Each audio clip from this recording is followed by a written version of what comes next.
Hello दोस्तों, PhD का एक नया नोटिफिकेशन स्टार्ट हो गया है जो कि एनआईटी हमीरपुर से है, हिमाचल प्रदेश के अंदर है। दोस्तों ये काफ़ी अच्छा इंस्टीट्यूट है, काफ़ी अच्छा नाम है इसका एनआईटी के अंदर। दोस्तों इन्होंने काफ़ी सारे सब्जेक्ट के लिए आवेदन मांगे हैं। सबसे पहले यहाँ पर इन्होंने पीएचडी प्रोग्राम की कैटेगरी बताई है। तो देख सकते हैं कि यहाँ पर फुल टाइम रिसर्च स्कॉलर के लिए बताया गया है, फेलोशिप रिसर्च स्कॉलर जिनको फेलोशिप मिलेगी, और जो नॉन फेलोशिप रिसर्च स्कॉलर है तो उनके लिए बताया गया है। ऐसे ही इन्होंने एक्सटर्नली फंडेड रिसर्च स्कॉलर के बताया हुआ गया है और स्पॉन्सर्ड रिसर्च स्कॉलर के लिए बताया हुआ है। तो हम इनके बारे में जान लेते हैं थोड़ा। तो दोस्तों पहले ऑप्शन के अंदर बताया गया है कि फेलोशिप रिसर्च स्कॉलर, तो इसके अंदर फेलोशिप इनको दी जाती है, बट इनके पास में national level test UGC NET, UGC CSIR NET, GATE ये मैंडेटरी है, होना चाहिए। और नॉन फेलोशिप रिसर्च स्कॉलर वो है जो जिनको कोई कुछ भी फेलोशिप नहीं मिल रही है, वो सेल्फ फाइनेंस है। बट दोस्तों इनको के पास में भी UGC NET, UGC CSIR NET, GATE ये होना चाहिए, मैंडेटरी है। और एक्सटर्नली फंडेड रिसर्च स्कॉलर वो है जिनको UGC NET, UGC CSIR net और गेट इनके थ्रू कोई फेलोशिप मिल रही है, जो जेआरएफ वगैरह होती है जिसके पास में, तो वो इसके अंदर आवेदन कर सकते हैं। और स्पॉन्सर रिसर्च स्कॉलर उनके लिए है जो एक्सटर्नली फंडेड होते हैं, जो किसी गवर्नमेंट इंस्टीट्यूट या semi government private reputed institute इनके अंदर वर्क कर रहे हैं। 2 ईयर्स का मिनिमम एक्सपीरियंस होना चाहिए उनका।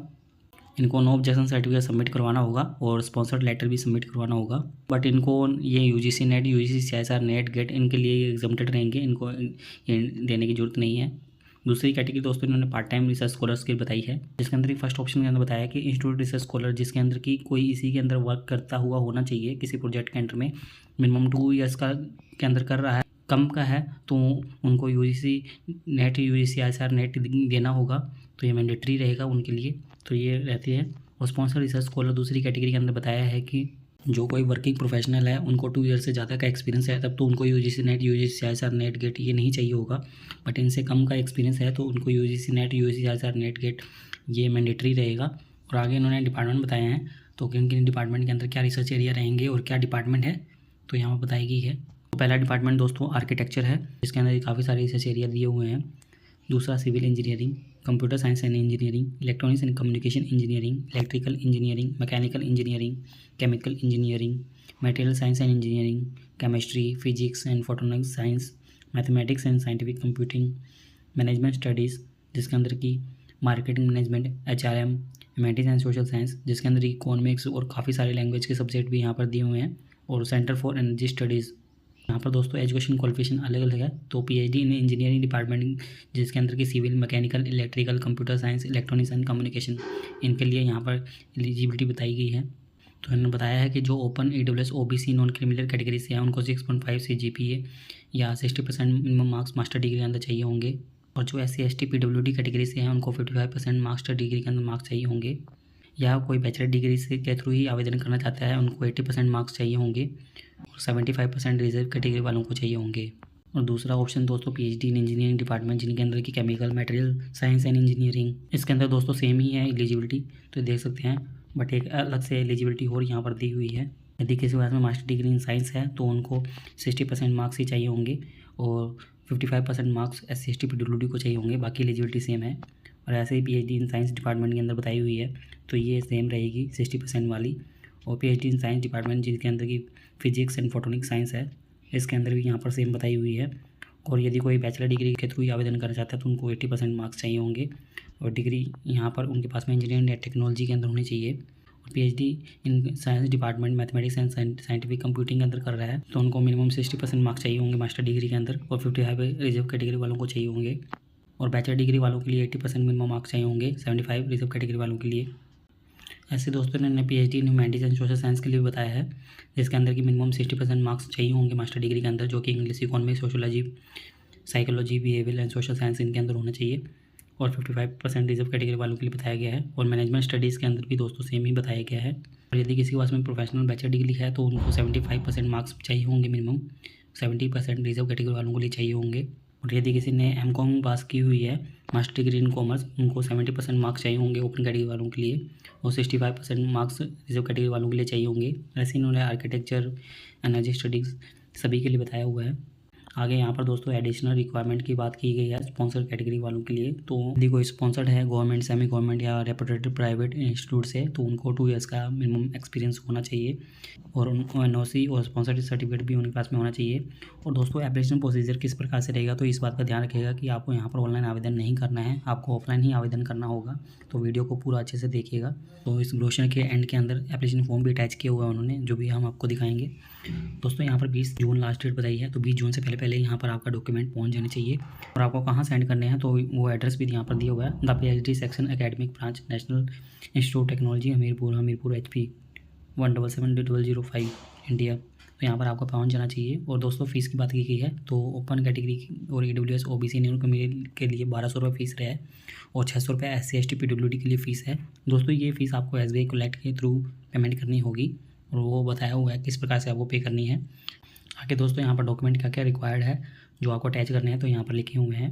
तो आपको एप्लीकेशन फॉर्म फिलअप करना है, जो जिसके अंदर की आपको पेस्ट करनी है पासपोर्ट साइज रिसेंट फ़ोटो जो होगी आपकी कलर फ़ोटो, और photo ID proof, GATE NET का सर्टिफिकेट, मार्कशीट आपकी 10 से लेकर मास्टर डिग्री तक होनी चाहिए, और no objection certificate, sponsor certificate, proof of payment, valid category certificate, undertaking certificate, और यदि कोई PWD या रिजर्व कैटेगरी से तो उनके सर्टिफिकेट होने चाहिए, इनकम सर्टिफिकेट यदि कोई EWS से है तो। और दोस्तों एडिशनल डॉक्यूमेंट और बताए गए हैं, जब आपका एडमिशन होता है तो उस टाइम आपके पास में होने चाहिए ये डॉक्यूमेंट अलग से।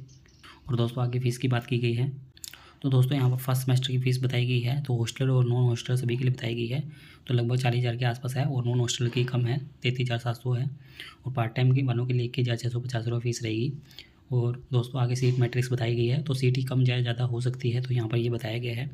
तो सिविल इंजीनियरिंग के अंदर 11 सीटें हैं, मैकेनिकल के अंदर 12, इलेक्ट्रिकल के अंदर 17, इलेक्ट्रॉनिक्स एंड कम्युनिकेशन इंजीनियरिंग के अंदर 14, कंप्यूटर साइंस इंजीनियरिंग के अंदर 16, केमिकल इंजीनियरिंग के अंदर 14, मटेरियल साइंस इंजीनियरिंग के अंदर 5, फिजिक्स एंड फोटोनिक्स के अंदर 3, मैथमेटिक्स के अंदर 5, केमिस्ट्री के अंदर 1, आर्किटेक्चर के अंदर 15, एनर्जी स्टडीज़ के अंदर 3, मैंडीज़ के अंदर 2, मैनेजमेंट स्टडीज़ के अंदर 3, टोटल 121 सीटें हैं।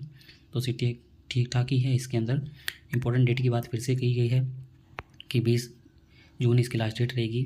उसके बाद में दोस्तों रिटन टेस्ट और इंटरव्यू ये जो डिस्प्ले हो जाएगी लिस्ट इनकी 26 जून को हो जाएगी, और रिटन टेस्ट और प्रेजेंटेशन जो होगा आपका 3 से 5 जुलाई के बीच में हो जाएगा, और रिजल्ट डिक्लेयर कर दिया जाएगा 11 से 12 जुलाई के बीच में। और आप रजिस्टर कर सकते हैं फर्स्ट सेमेस्टर के, तो जो कि 15 से 16 जुलाई के बीच में हो जाएगा। तो आगे इंपॉर्टेंट नोट भी बताया हुआ है। दोस्तों जो आप एप्लीकेशन फॉर्म फिलअप करोगे तो उसको एक एनवलप के अंदर डालना होगा आपको, सभी डॉक्यूमेंट अच्छे से फिलअप कर दीजिएगा।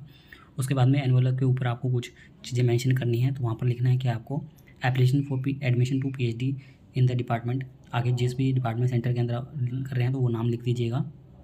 और यदि आप एक से ज़्यादा फॉर्म फिलअप कर रहे हैं तो अलग एनवलप होना चाहिए दोनों का, और क्योंकि अलग अलग डिपार्टमेंट होते हैं कई बार, तो इसलिए। और फीस भी दोनों की अलग अलग लगेगी आपकी, तो एलिजिबिलिटी अच्छे से चेक कर लीजिएगा।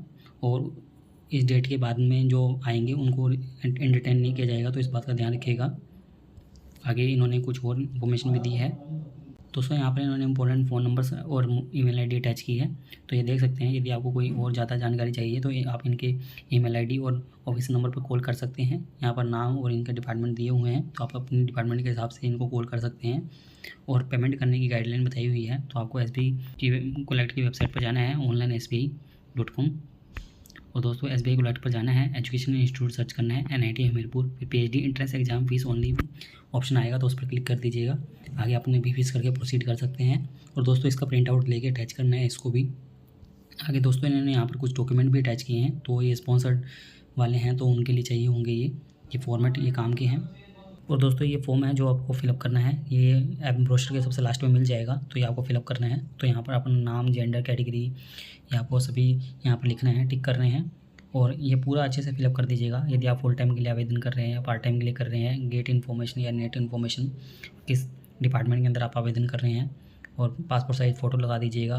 Candidate name, father name, mother name, correspondent state, mobile number, email ID, permanent address, education qualification के अंदर 10 से लेकर मास्टर डिग्री तक, वर्क एक्सपीरियंस यदि कोई है तो आपके पास में, एप्लीकेशन प्रोसेसिंग फ़ीस, कितनी पे करनी है और ये ट्रांजैक्शन नंबर उसका सब कुछ आपको डालना होगा और क्या क्या डॉक्यूमेंट इंक्लोज करने हैं। तो यहाँ पर चेकलिस्ट फिर से दी हुई है और डिक्लेरेशन पर साइन करना है। दोस्तों ये थी इसके बारे में इन्फॉर्मेशन। दोस्तों उम्मीद करते हैं आपको हमारे द्वारा दी गई जानकारी अच्छी लगी होगी। यदि आपको हमारे द्वारा दी गई जानकारी अच्छी लगी हो तो आप हमारे चैनल को सब्सक्राइब कर सकते हैं और आप हमसे टेलीग्राम पर भी जुड़ सकते हैं ऐसे ही PID से रिलेटेड नए अपडेट के लिए।